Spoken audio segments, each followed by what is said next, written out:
Welcome to the Dogtor Bros, where we have an honest discussion around vet life in and out of the clinic. My name is Jeff. I'm your doc of the day and your guide through this episode. I am a dermatology associate veterinarian living in Louisville, Kentucky, and I'm here with my closest friends from vet school. Hey, this is Chris. I'm a GP in North Carolina. Hey, this is Brandon. I'm a small animal internal medicine resident at Iowa State University in Ames, Iowa. And this is Adam. I am a relief veterinarian in Louisville, Kentucky. All right, so we have an opening game to start things off to get to know a little bit more about us. And this one I am calling First Impressions.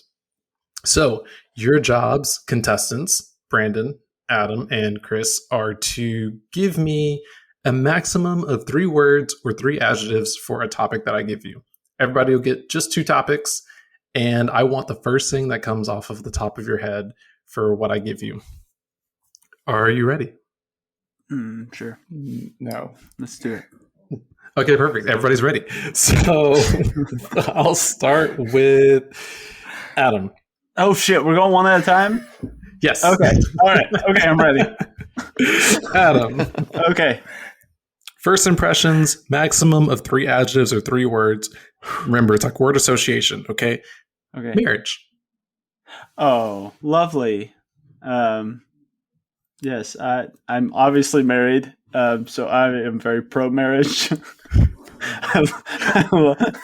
words. I love my wife. Oh, love my wife. 3 words. Okay. Second topic for Adam. Jesus. Oh, we're going back to back with me. All right, let's do it. Student loans. Oh. That's a word. Oh. Sadness. Despair. 2 more. Crippling. Well, I guess 1 more. Crippling debt. Okay, perfect. Let's go to Christopher. Let's do it. Your first topic, your firstborn. Awesome. Amazing. Playful. Beautiful. I love that. Vet school clinics. Vet school clinics. Mm-hmm. Interesting. A little bit more. 2 more words. Seemed like you had something to say there. But, I mean, if that's your only word, we'll get into it in a minute. I mean, I had fun, learned a lot. Okay, I'll take it. And then Brandon. All right. Your first topic, puppies. Oh, adorable, happy, playful. Love that. I could go on. I know you could. Your second topic, Iowa. Gray. Okay. Windy. All right. Alcoholism. I'm dead. Okay. That went way better than I thought it was. Same. I expected way worse. I created that game a solid 15 minutes ago, like right before we started recording. So this week's topic is actually as a part of our series on the trials and tribulations of vet school. Specifically, we're going to get into year 3 of vet school. So if you haven't heard them already, go check out our episodes on year 1, which we released in our first season. And then year 2 of vet school, you should find early on in the second season of our podcast. So go catch up on our vet school journeys. So in general, I'm just going to chat with you guys and pose some questions. Let's dive a little bit more into what was 3rd year of vet school for us specifically, since we all were in vet school together. We all went to Tuskegee. So obviously this will be kind of geared towards our experiences specifically there. And you can certainly add in things from other students that you know of from back in that time that we were in vet school. But let's start off with the most obvious, which is, what did you guys do over the summer between 2nd year getting into 3rd year? This is Chris. I worked at that Banfield, the student mentorship program, where you worked at a clinic for the summer. And that's what I did all summer. I just went back home to Florida and worked, I think, for 2 months. This is Brandon. I actually went and did something similar. I went to a VCA in my hometown and did like a multi-week externship. I want to say it was like a month and a half, maybe. That was my first exposure to like a GP practice, like after going through the first 2 years of vet school, and kind of set up my career in VCA in my future. This is Adam. These two guys are making me look bad because I did not work. I'm pretty sure I just went back home and enjoyed the last little time I had of freedom because, as we all know, in between third and fourth year, we weren't going to get a lot of time off. So I think I pretty much just kind of took it easy those couple of months during the summer. I mean, I definitely took it easy too. I mean, externship was it was just like I go there, I learn, I see things, and I still had free time. So I definitely tried to enjoy my last real summer as well. Yeah, I mean, I think that this is Jeff. I think that's a really great point because we will eventually, unfortunately, end our series on vet school, specifically talking about the years in detail with vet school year 4 in the future. But yeah, we all knew that this was like our last big summer. What I did was, I remember I specifically went back to the externship that I did the year prior with one of our alumni who owns a small animal, bird, and exotic clinic, but also saw dogs and cats. I went to hang out at her practice and her husband's surgical practice, which was phenomenal. They only fed at this point. I still thought I was going to go into surgery. That didn't happen. But I really enjoyed my time with them there. I spent 2 weeks there, and then I think I might have spent some time at my the classic home clinic that a lot of people have in vet schools, like wherever you grew up, go back and work at your clinic. I think I spent a few weeks with them and then kind of enjoyed the rest of my summer. Didn't one of you get married that summer? No, I'm getting a lot of head nods. Well, I can't keep up. I feel like all of you've gotten married so many times in my heart. It was me the next year. Okay. Yeah.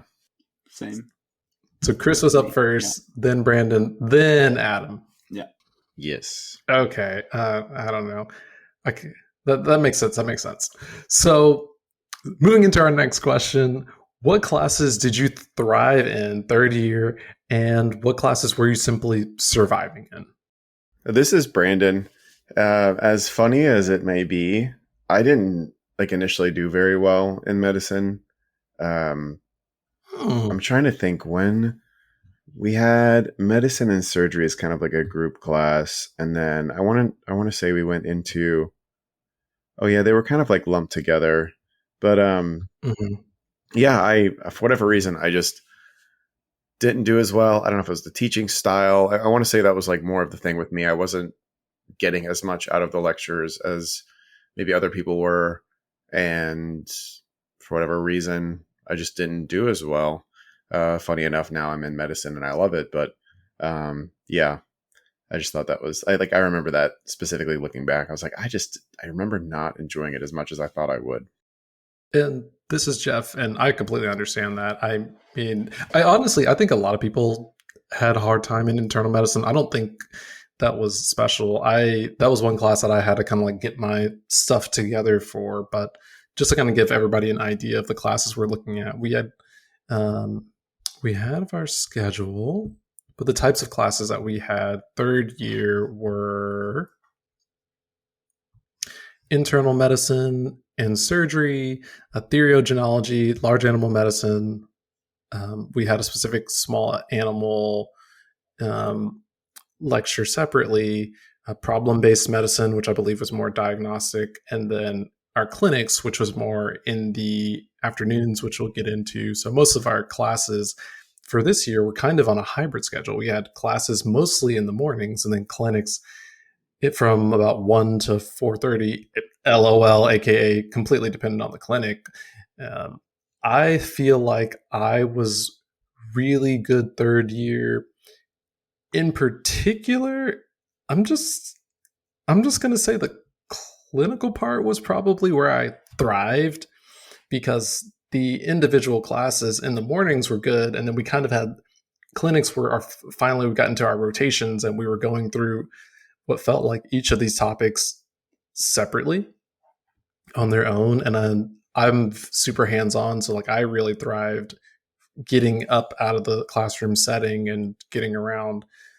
And I think I was probably just surviving internal medicine, honestly. just drinking from a fire hose, as vet school is. I was doing better than the previous years. First year and second year were a little bit tougher for me, and then finally I was like, nah, I'm in clinics, I'm seeing it. And then also touching base with the classroom setting it's really interesting because every school is not like that. But what about you, Adam and Chris? What classes did you thrive in? Just surviving, and what classes were you thriving in? This is Adam. I think small animal medicine was tough for all of us. I think I tended to enjoy the internal medicine classes more so than the surgery classes, which is kind of even how I am today. I prefer more medicine than surgery. Honestly, at the time, I also felt like I really enjoyed large animal medicine.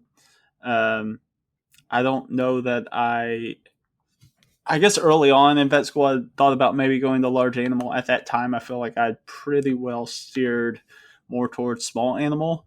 But I did find large animal medicine interesting in terms of class-wise. Theriogenology was also an interesting class as well. So more the medicine side for me than the surgery side, even though they seem to be a little bit more challenging.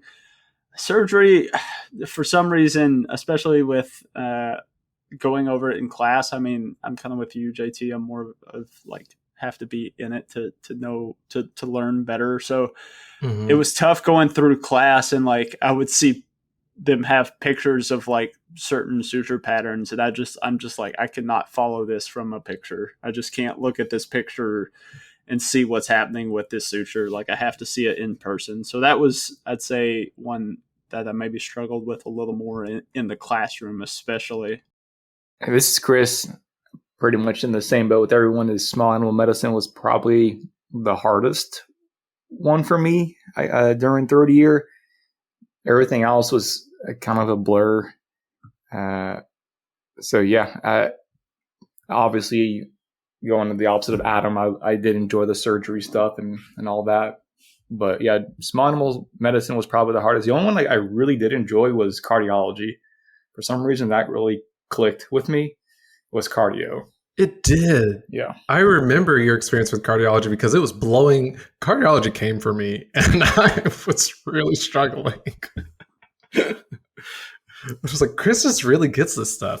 Yeah, cardio I really liked. And I guess if I ever didn't do a surgery, I'd for some reason go into cardio, which doesn't make sense because I don't really like medicine a whole lot, but I do enjoy cardio. So I don't know. Cardio is one of the mediciniest medicines there is. It doesn't make sense. We know. I what? I cannot agree with that. You've confused the internist. So, well, okay, fantastic. But I know what you're saying. I know what you're trying to say. But I just don't agree. I really want to be there. Just saying, from a guy that likes surgery, it's not the other specialist I would have picked for it. Fair enough. So this is Jeff, and I love the track that we're going on. So we're finally literally starting rotations. I remember our class, we're all kind of pumped because we're finally, again, getting out of just the classroom setting. So what are some pros and cons of this experience that y'all feel like we went through the third year, like with the mornings, again, being mostly class, and then clinics being mostly afternoons? I would say the biggest con would be having the clinics and then not knowing how long you're going to be in clinics depending on your rotation, and then still having a test to study for. Yes. And trying to figure that out in the morning. So that was kind of a very much time management. Like, hey, I know I'm going to be in this rotation. We're going to be there pretty late. So we're going to have to study and figure out how to get studying in on time. So that was probably the biggest con. But I did enjoy being in clinics. Like you said earlier, JT, I think I do better in clinics as I'm actually able to do something versus just sitting there and kind of getting all the information in and actually apply what I'm learning and talk to clients and kind of learn how the process is. This is Adam. For me, I really enjoyed when we started having clinics. I think it was a good way to break up the day. Kind of got us in the clinical setting a little bit more, just kind of one step closer to doing what we're actually going to be doing when we graduate and we're practicing veterinarians. Also helped break up the day, not sitting in class for 8-9 hours straight. You sit in class for a few hours in the morning and then you're up moving around and, learning through action in the afternoon. So I really liked it. As far as the cons, yeah, I'm kind of with Chris. Like, you kind of don't know how long you're going to be there.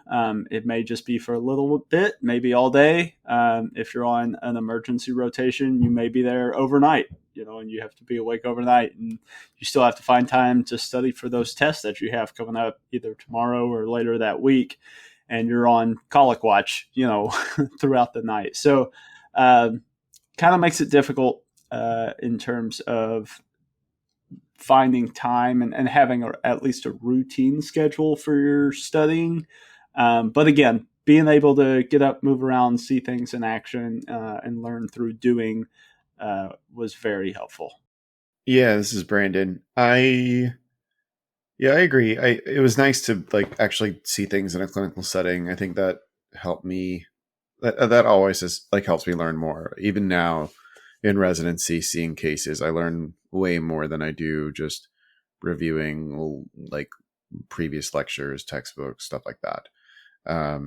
So I totally agree. I think it's kind of hard in third year because not every vet school does third year rotations. Like Iowa State, they don't do that. They have third years come in kind of this time of year in their third year, just to kind of get a sense for the hospital. But it's not as helpful to them at the moment. They're still the way their curriculum set up, they're still learning some stuff that they would need prior to coming into clinics. So, and then when they do get into clinics, they do a lot, just relative to kind of what we did when we were in clinics at Tuskegee, just the way things were set up. Maybe that was to our benefit. Maybe we did a little bit more spread out over time rather than kind of bunched all together in fourth year. So, in the big scheme of things, I think being involved in clinics earlier on was of benefit, not just for my learning, but for my sanity. Yeah, I think those were really great points. This is Jeff again. And, the biggest ones that also resonated with me were the timing. So I don't think it's controversial. It seems almost like a universal experience of being a vet student from my other friends that I've spoken to. So not even unique to our school at all, but some clinicians don't always communicate when it's time to go. So in some rotations, you're just kind of hanging on for an undetermined amount of time. And then you may or may not round, and eventually you round and you leave, but you're always worried. You're I don't want to give a bad impression to my clinician, so I want to act like I want to be here. And that's a lot of pressure on students, I feel like. And another thing that on the pro side for me was, I think, so I've mentioned before, I did an externship at LSU. I was there for a month, and then I spent some time at Auburn.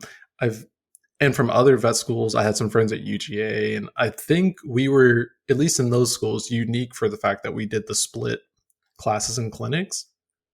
At least at that time, I believe those schools were only in clinics their fourth year. So we did have this big benefit where we could literally study and learn something in class, and we could see a similar case later in the day. So if we learned about chronic kidney disease, we might see a case of chronic kidney disease in the clinic later that day. So that actually was a really cool experience. And in all transparency, I think it's, at least at the time, again, back when we were in third year around 2016-ish time, our clinic caseload was lower at our school in general. I don't think that's bad or anything, but I do think the fact that we had clinics that we went into every single clinic for, I think they were all 2 weeks, and then we got them again fourth year, gave us the advantage of we're getting to see the things again. So we get to be in clinics and get a taste of the clinic and kind of get that fear out. So then when it came back around fourth year, we were like, oh, this is old hat. Like we know exactly where we need to be. We're familiar with the clinicians. And then it's much easier to just focus on learning the medicine and just seeing more. So in my opinion, that was kind of a way of making up for sometimes you see less cases, but we're getting the rotations again, where some of my friends who were in schools that only went through every rotation one time, you're kind of getting it all at once, even if they were 3 or 4 week rotations. I think sometimes that's not as good. I don't know. What do you guys think? Is it better to go through every rotation twice, or do you think there's an advantage, or is it the same to get everything one time through fourth year like some other schools do?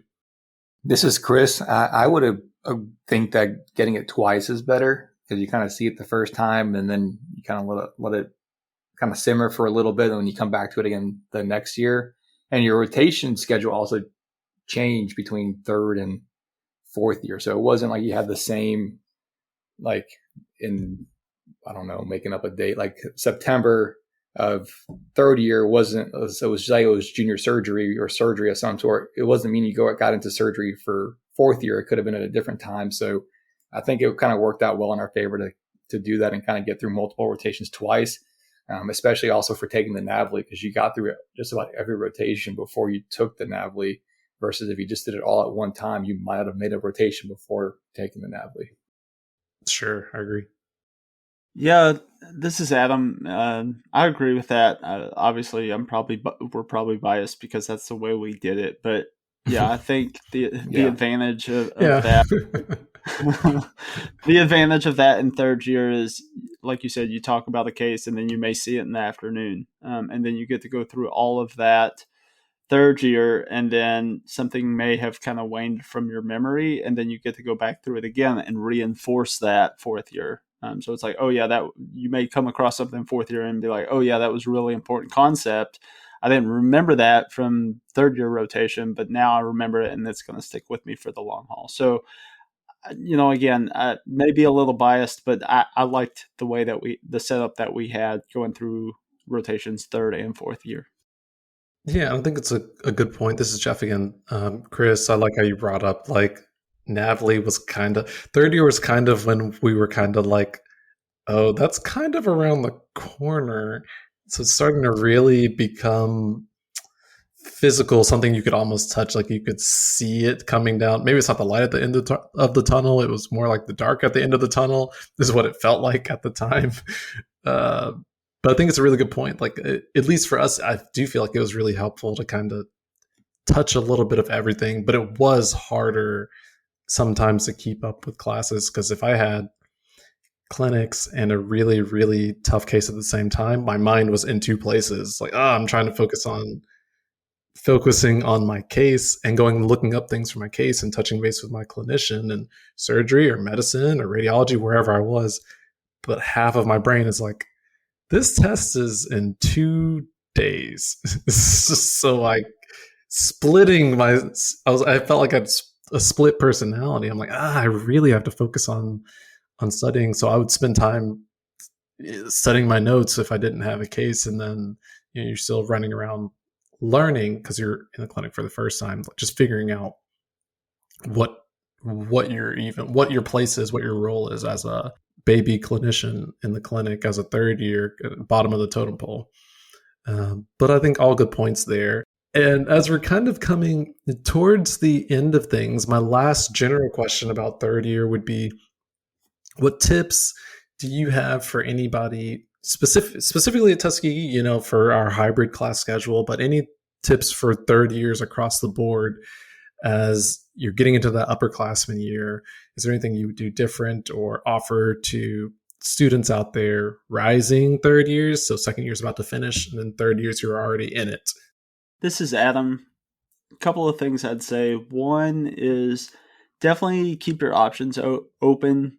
just like we've kind of touched on here, in third year of vet school, like you think you have it all figured out and you know what you want to do, but we kind of all ended up in different places than where we thought we would want to be then, except for maybe Chris, because he loved surgery then. He loves surgery now.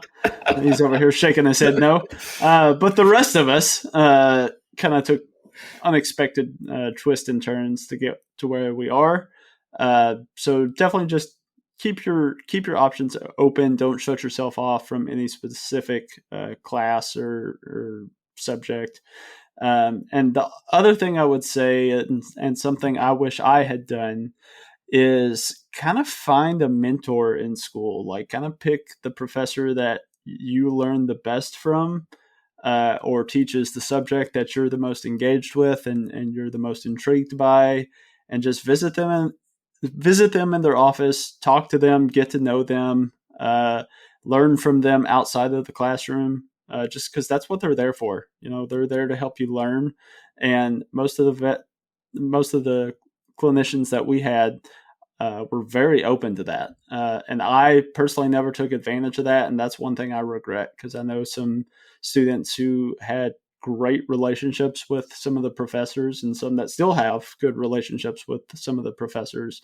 So definitely use them to your advantage, and visit them and learn from them and soak in all that you can from them. And this is Jeff. I love that, Adam. I was literally writing on my notepad, start building connections. It's good for everybody, honestly, because you never know what networking opportunities. That's, I think, one thing that Tuskegee was kind of famous for was having a close-knit network. So if somebody didn't know how to help you get a job, some alumni did. And there's always some sort of connection you could get, which is often just, hey, I have a connection with this professor who connects you to a teacher or another email.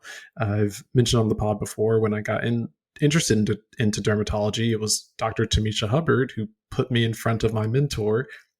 I emailed her. She put me in front of somebody looking for a derm intern. And now I've done a whole derm internship in residency. So you never know where you're going to end up. And I specifically wrote that down in terms of, if you have interest in specializing or think you might do a rotating internship, I regret not being one of the people who knew that coming into vet school, because people use their summers better than I did and they would open up the match program website, find a couple of programs they're interested in, email the intern coordinator, and they would go do externships at their top choices. So I wish I had gone and used some of my externship time more strategically towards places that I might have interest in applying for my fourth year. I don't know, Brandon, if you ever thought about that at all, if that ever came across, but that's something that I learned late. I was like, oh, you guys are going to visit all these clinics? And I was playing catch up because it hadn't even occurred to me. Yeah, this is Brandon. I'm glad you brought that up. I that's exactly what I did, actually. Like, one of the main places I visited was where I went to my internship. Happened to miss Adam's wedding for it, but that's okay. But yeah, like where I did my first externship was Alameda East Veterinary Hospital, where I ultimately did my internship, and I'm really glad that I did, because it was really out of my comfort zone. I went to Colorado for our SABMA convention that we had one year. I was like, wow, this place is really cool. I want to see more, and got to know the hospital, got to know the people. And long story short, one of my friends there, mentors there, is still someone I'm in contact with today closely. She helped me get my position in the residency program at Iowa State. It all is full circle. So highly recommend, connections. It's a big deal. I totally agree with Adam. Everyone, I didn't feel uncomfortable talking to any of our professors in vet school, just because we were kind of like a family. That's the big benefit of Tuskegee. We were just a smaller knit group, and everyone just really knew each other better. That's one thing I don't see as much at Iowa State. It's just such a big program, and there's some of the students are just kind of more separate because they're more large animal focused, small animal focused, whatever.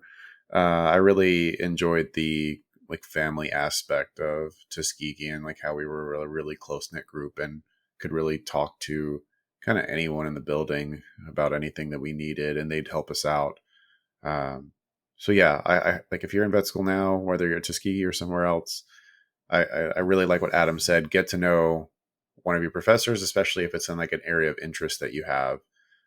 Like if you're into gastroenterology or if you're into cardiology and you have those folks at your school, don't be afraid to start kind of making those connections early, because that could land you an internship down the road, could land you a residency down the road. You never know.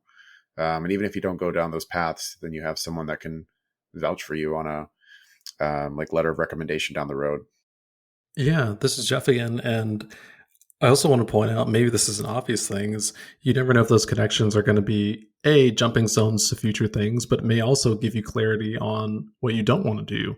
So I remember, I can't remember if it was third year or fourth year, but I remember I spent a week externship at the CDC because we had some Tuskegee alumni that were doing PhDs over there and doing some really cool stuff. And I was like, wow, like the literal CDC in Atlanta, like this is awesome. And I spent, I think I spent a few days there, not a full week, but I understood what a lab animal vet was, and it wasn't something that I was super interested in after doing that experience. But I didn't have a bad experience at all. Like it was really, really good, and I learned about what they did from day to day, and I just wasn't that interested in heavy research and specifically shifting my gears towards the things that they were doing over there. But it still was like, oh, okay, cool. This is something that's very cool.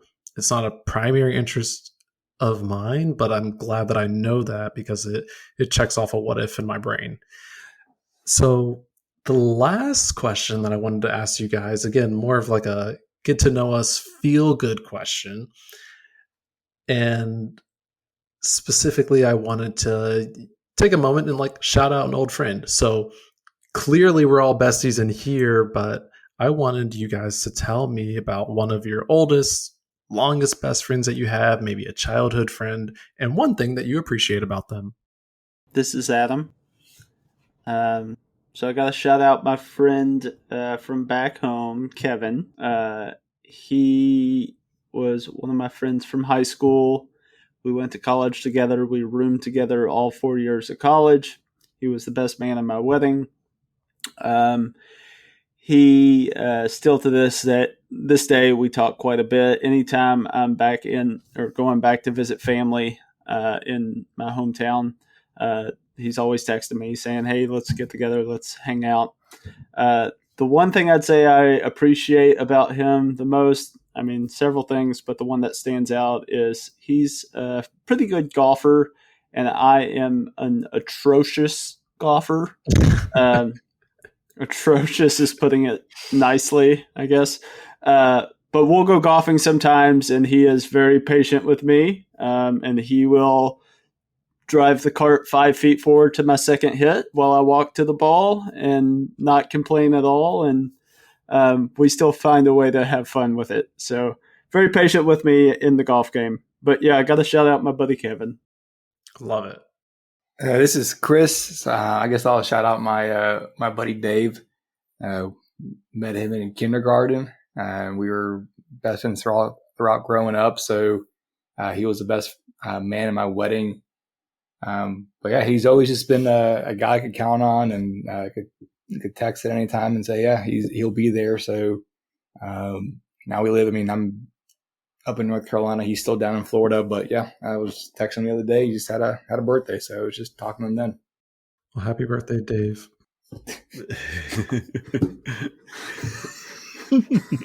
Should we sing? No. No.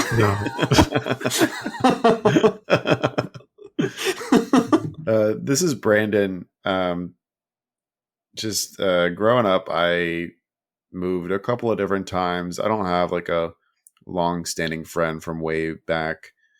Even in high school, I have some like acquaintances and some like some friends from high school, but no one that I talk to regularly, other than, I'm going to say, and it's going to sound cliche, but Lindsay, my wife. I can't say enough about her, but one thing I'll say is she just completed a marathon today, and it was her first time, and I'm really proud of her. And she's been working so hard to accomplish that. So, I'm just very happy and proud to be with her.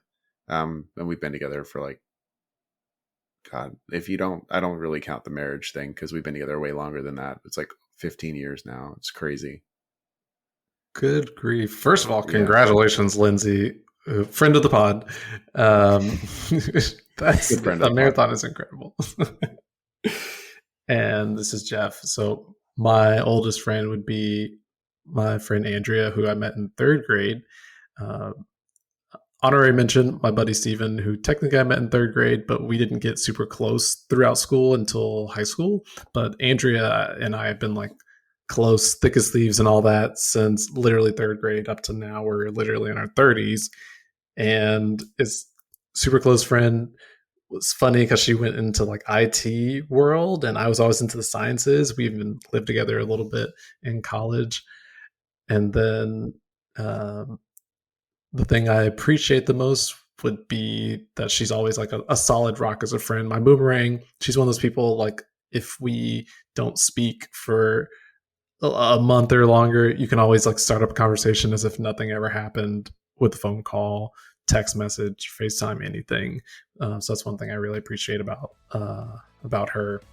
If I get married like one of you 3 clowns, she will be my best woman, and my buddy Steven would be my best man, and then obviously the 3 of you would be in my wedding, just like we were not in Chris's wedding. So, to wrap up this episode, thank you so much for listening to the Dogtor Bros. If you enjoyed it, please leave us a 5-star review on Apple Podcasts or anywhere you listen to podcasts. We will love you forever. It would also help us out if you could share this episode with others who may be interested in today's topic. You can also tell us what you want to hear. You can drop suggestions in the comments or shoot us an email at thedoctorbros@gmail.com or DM us at thedoctorbros on Instagram. You can also reach me on TikTok or Instagram at DermDrJeff, DermDogtorJeff. And this is Chris. You can reach me on Instagram at dr.chrishernandez. This is Brandon. You can reach me on Instagram at DogtorMasonIM.